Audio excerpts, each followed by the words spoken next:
Hello, hello, hello. Welcome back. This is Jamie Sawyer with Go Ask Sawyer for our new series called 10-Minute Thoughts. So each of these podcasts will be 10 minutes, just my thoughts on usually a subject that seems to be brewing either within inside me or something I have noticed within friends or people that I'm around. So my hope for this series is that as you're listening for those 10 minutes, something sticks with you throughout the day, maybe some advice you can give other people, maybe things that you've heard, maybe this is a message that you just needed to hear today. So today's 10-minute thoughts is about playing small, something I am very, very well aware of in most relationships, in most things in my life, and I've really been working with why I do this, why I get into situations in which I dim my light, in which I play small.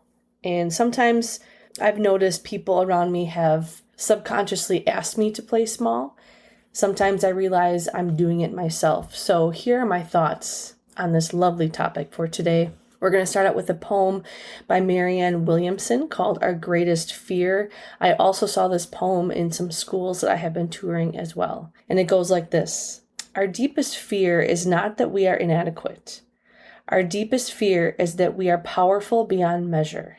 It is our light, not our darkness, that most frightens us. We ask ourselves, who am I to be brilliant, gorgeous, talented, and fabulous? Actually, who are you not to be?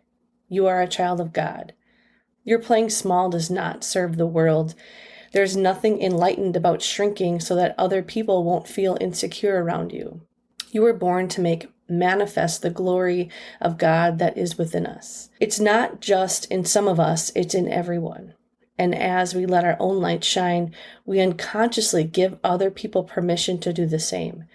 As we are liberated from our own fear, our own presence automatically liberates others. That really resonated with me because I feel like in general, people are drawn to me because I allow them to be themselves, because I create a safe space, because I'm focusing on hearing what you have to say and what you want and not about telling you who you need to be. And I know that's an authentic part of myself that draws people in.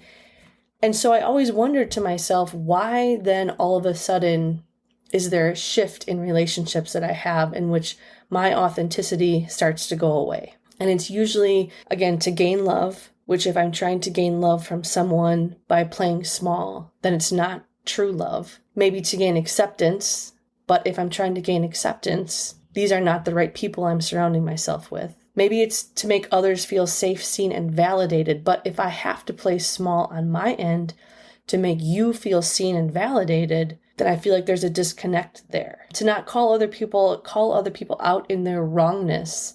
Maybe someone is talking in a rude way about people. Maybe people are speaking of racism. Maybe people are speaking of gay people. Maybe people are speaking of a policy that is completely wrong. Even moving into a year of election, everyone gets crazy around this time.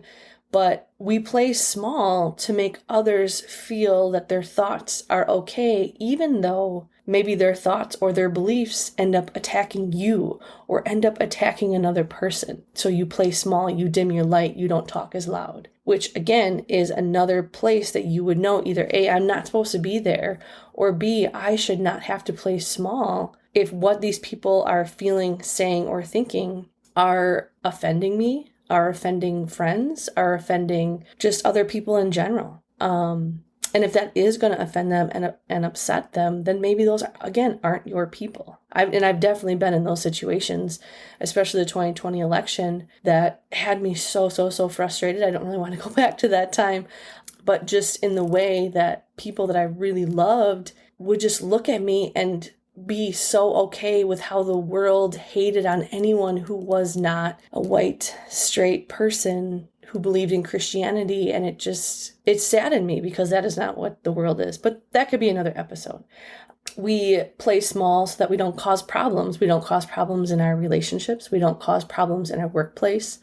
But again, you're really just making the problem bigger and larger. Some examples that I know I'm playing small are usually when I start to lose myself. So maybe I'm not as goofy. I don't do my weird random happy food dances or my dances in the kitchen. Maybe I even stop listening to the music that I really like. I stop watching shows that I really like. I betray or I go against things that I want.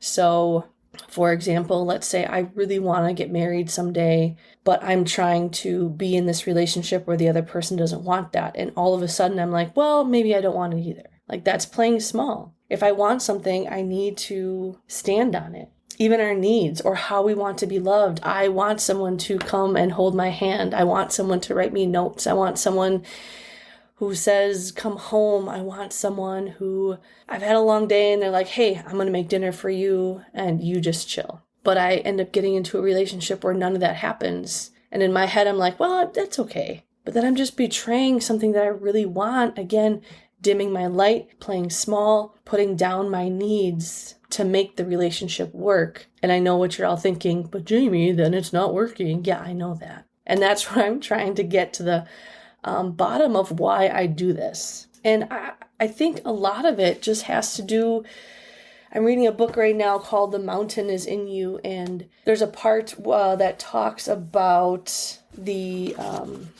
different parts of happiness. And you get up to a certain point of happiness and you just think that's all there is.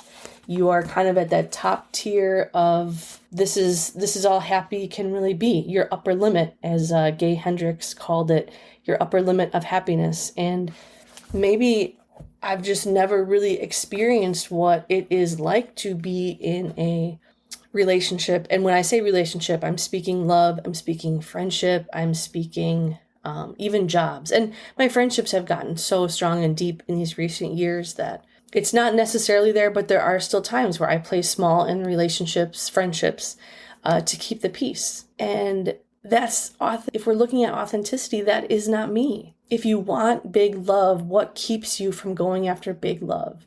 If you want the job that brings in the money, what is holding you back? And I know a lot of it is that, like, I don't deserve this, or because you've never experienced it, you don't know how to experience it. Maybe I want big love, but I don't know how to show up for it. I don't know how to speak on it. I don't know how to ask for my needs, and I don't know how to stand on what I want. Meaning, if I want big love, why do I stay in places that doesn't give me that? If I want the job with the money that's going to allow me to travel, why do I stay in places that continue to devalue the work that I do? If I want friendships that allow hard conversations to happen, that are going to have people that see you for who you are, why do I not say the things that need to be said? Why do I not call out issues when it's like, that is just not okay? Why do I not say more often, don't speak to me that way? Why do I not say more often, I would love to have this conversation, but you're not hearing my point? And it all zeroes back to, if I speak my point, if I speak my mind, they might leave. But then that just comes back to, and if they do, okay. If they do, okay. I keep seeing on Facebook, everyone sharing this little phrase that says, let them. Speak your mind, but also understand that the person that you're speaking to might not be able to meet you where you're at. The person that you're speaking to might not be able to give you what you want. And if that is the case, you have to be able to stand on it and either A, leave, B, let them know, hey, this conversation can't go any further. This job, then I got to go find something else. Where is your upper limit? Where are you playing small? Where are the places in your life where you don't speak on what you need to speak on because you're either afraid to not keep the peace, to lose love, to lose acceptance, any of those things? And if you have no places in your life like that, man, that's awesome. Let's connect. Help me. But I'm going to continue working on this. I don't want to play small anymore because I don't think that that's what draws people to me. I actually know that's not what draws people to me at all. So I hope you have a beautiful day. I hope these 10-minute thoughts sit with you, or maybe they don't. Maybe you listen to this today and you're like, that poem was cool. I'm not going to listen anymore. And that's okay too. I'll see you next week. Have a great day. Bye.